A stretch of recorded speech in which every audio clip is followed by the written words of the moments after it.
Morning, everyone. Hope you're all well. Lovely to see you.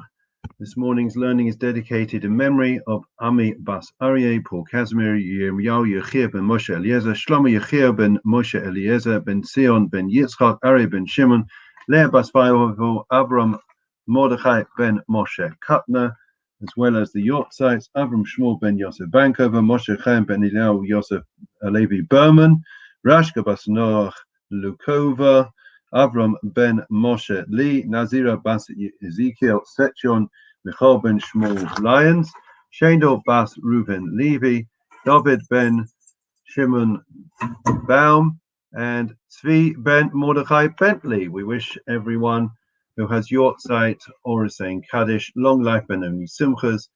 In particular, I know that Susan Hubman is watching and has Yortzeit today. Wish her, as well as everyone else, long life. All right, good morning, everyone. So apologies, we're a minute late. The traffic, I can tell you one thing, certainly in the area, things are getting back to normal because the traffic is horrendous on Frith Lane. So let me share with you, every day we're learning a couple of ideas relating to the Torah portion. The first is the idea of parenting and education. It's a fascinating idea. This week's parsha is emor, and we are told in this week's parsha that God says to Moshe that he should say to the Kohanim, to the sons of Aaron, and you shall say to them that they should not become impure, in other words, contaminate themselves by touching a dead person among his people. Now, there is a seeming redundancy in this verse, in that it says that you shall say to the Kohanim, and you shall say to them. Twice there is this commandment, say to the Kohanim, right? Say to the priests. Why? Why is that necessary? So the Talmud tells us that in Yevamos, that in fact, that the idea is that it's instructing the elders to tell and to instruct the minors. In other words, the parents, the adults, those that are meant to be role models, are meant to instruct and to guide their youngsters to ensure that they stay on the straight and narrow. And therefore, this is an opportunity for them to be able to teach and inculcate into their children. And therefore, that's why we have the double instruction. It's not just that the adults are being told, but even the minors are being told. Now, that's all well and good if that were to be the only incident, the only case where we have an instruction to the minors. But we find that there are other instances in the Torah, two other places, in fact, where the Torah tells Jewish people to instruct their children. And in those two instances, it doesn't require the double expression in order for parents to know to tell their children what to do. In other words, to ensure that their children, their minors, follow its suit and follow in doing the right thing. So why is it we have this double expression specifically here when we are talking about Tumas Kohanim, when we are dealing with the potential of these priests becoming impure through contamination? And Zalman Sorotskin, one of the greats of yesteryear, suggests a majestic explanation. He says that when we are raising our children, he says there are two influences, there are two main influences on a child. There is the inner world of the world of the child that immediately surrounds that infant, that child, that is the home. And then there is the wider influences, the outside reality, the environment that we live in, the culture, society, right? And therefore, there are these two influences. And when you live in an idyllic society, when you live in a neighborhood where everyone is doing the right thing, then it's all well and good. It's consistent. Parents don't need to worry about conflicting messages and influences on their young children that are going to have an adverse effect. That's all well and good. But where it is that when the street and the environment and the peers are teaching the wrong thing, that their children are going to have conflicting messages. They're going to hear one thing from their parents, and then when they close the door, they kiss the mezuzah and they walk out onto the street, they go on the bus, they go to work, wherever it is, they get the exact opposite message. Then there is a real danger that the child is not going to have the right values. And therefore, particularly here where we're talking about educating our youngsters, when they're talking about ensuring that they stay safe and they can have consistent values in the home and out the home, that's why there is this double instruction. And therefore, parents are encouraged to ensure that they do everything within their power. And of course, there comes a point where, it's much more difficult. They say little kids, or my mother-in-law likes to say little kids, little problems, big kids, big problems. And we all know that. We all know that as our little angels go out into the big wide world and they want to spread their wings and become independent, inevitably they're going to have their own opinions, their own mindset. But nonetheless, it doesn't alleviate, it doesn't exempt us in any way from our responsibilities towards trying to ensure that we give them the right messages. In fact, it's interesting that the word for parenting or for education is different between the word that we use for education in a school. In a school, you may have heard it, the word is chinuch, right? Chinuch, chanoch lenar al pi darko, we're meant to educate our children, okay? That is the idea of imparting knowledge, wisdom, skill set, right? It's more of a transference through what is said. That is what makes an impression on our youngsters. When it refers to a parent in terms of being a role model and educating their children, Rav Volbe points out that the word is mashpia. Mashpia comes from the word for a roof in Hebrew. And if you know a slanting roof, so the slant of the roof naturally means that whatever is on the roof falls off, right? So he says that is the way it works in a Jewish home, that we have parents and they are able to model the right behavior.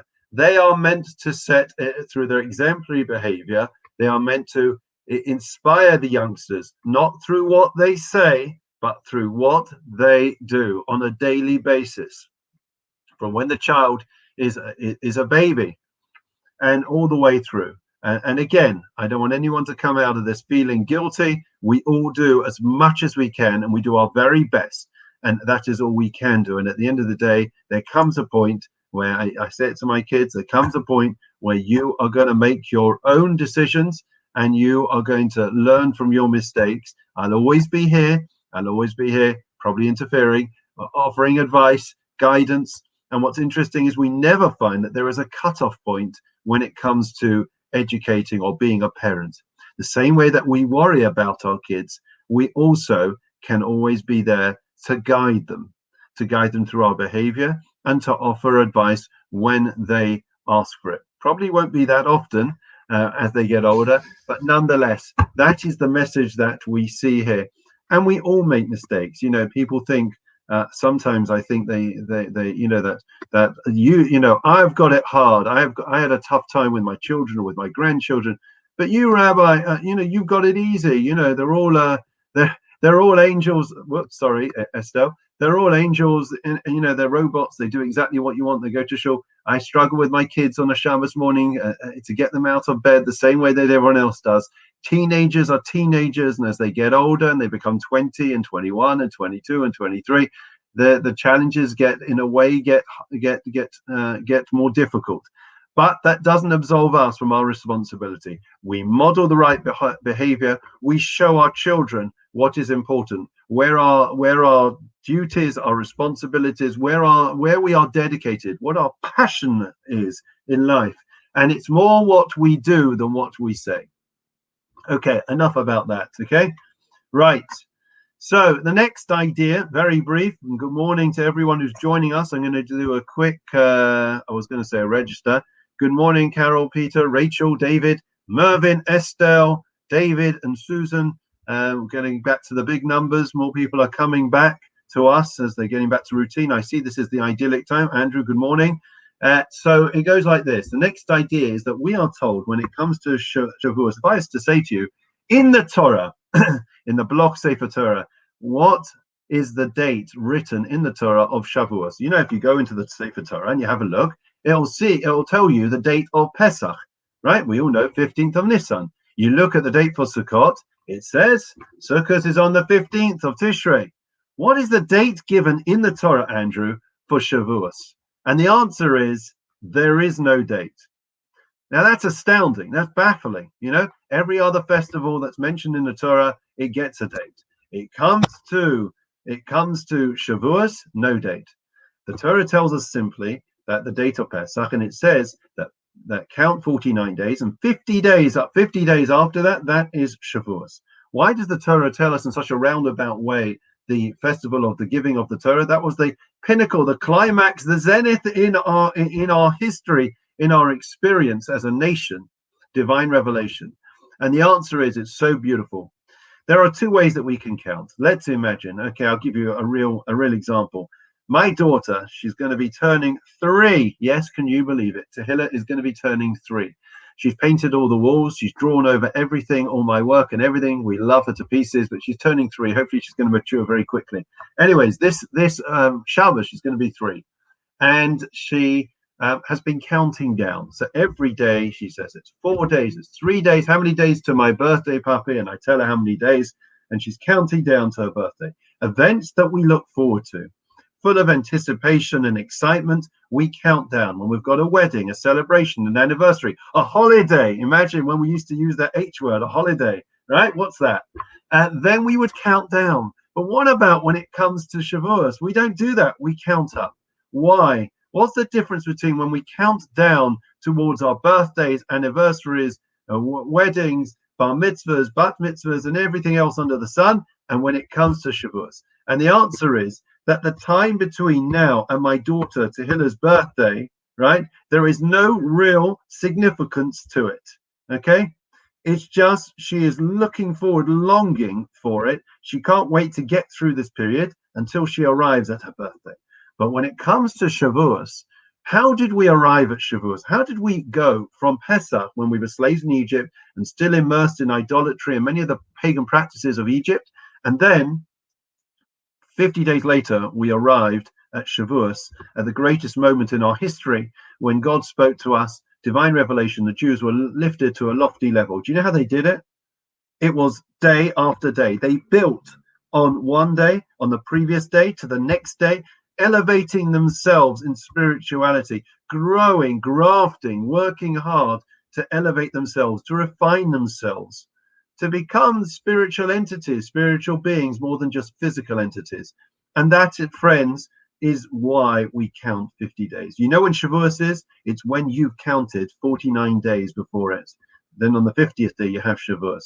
And that's what makes Shavuos so meaningful. That's what makes anything meaningful. When we build up to it, when we work towards something, it doesn't happen by itself. It happens with hard work. And when we do so, and every day we've got to count, and if we miss a day, then of course we know we're not able to make a blessing anymore because we've lost the momentum. Each day we build on the previous day. We can't drop the baton. We've got to keep going and growing. And of course the symbolism is tremendous for us in life. And even if you do forget one day, even if one day you have a terrible day, right? I had a pretty rough day yesterday, but you know what you do? You pick yourself up, you dust yourself off, maybe you have a shower, you take a walk, whatever it is that works for you. You listen to some music, right? You have an unhealthy dessert. For me, it's chocolate. And once you've done that, you say, right, today's a new day. Today's another opportunity, right? The Almighty gave me another day of life. That's when we're thinking about Yortzites. We're thinking about the fragility of life. We're thinking about how important it is to count our blessings, make our blessings count, make the most of these opportunities that we've got. We're so blessed. It's a beautiful day today. Make the most of it. That's my message to everyone. And please God, we will do so. Many more ideas and thoughts, but you know what? It's 9:18. And I know that you all have a lot to get on with. Okay, So we carry on with Psalm 23. I apologize, we're in stoppage time. It's due to the Frisch Lane traffic, so I'll be as quick as I can. The Lord is my shepherd, I shall not want. He causes me to lie down in green pastures. He leads me beside still waters. He restores my soul. He leads me in the paths of righteousness for his name's sake. Even as I walk in the valley of death, I will fear no evil, for you are with me. Your rod and your staff, they comfort me. You set a table before me in the presence of my adversaries. You anointed my head with oil. My cup overflows. May only goodness and kindness pursue me the days of my life, and I will dwell in the house of the Lord for the length of days. Memorial prayer. Adon Olamim Zachal Es Nishmos, Amli Bas Aryeh, Paul Kazmir, Yirmiyahu Yechia ben Moshe Eliezer, Shlomo Yechia ben Moshe Eliezer, Ben Sion ben Yitzchak, Aryeh ben Shimon, Leah Bas Faivel, Avram Mordechai ben Moshe Katner.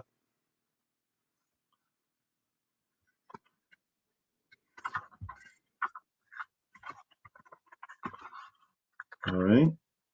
Avram Shmuel ben Yosef Bankova, Moshe Chaim ben Eliyahu Yosef Halevi Berman, Rashka Bas Noach Lukova, Avram ben Moshe Lee, Nazira Bas Ezekiel Setchun, Michael ben Shmuel Lyons, Shano Bas Reuven Levi, David ben Shimon Baum, Tzvi ben Mordechai Bentley, Yosef ben Abraham, Shalchu Li'olamim, Vegan Eiden Teimanu Chosam Lachem Alarachamim, Yastirei V'Seisek Anapav Li'olamim, V'yitzov V'Zachayim Sinshmatzam Adonai Nachlasam V'yanuchu B'Shlomish Kavam V'nomar Amen. Long life wishes to all.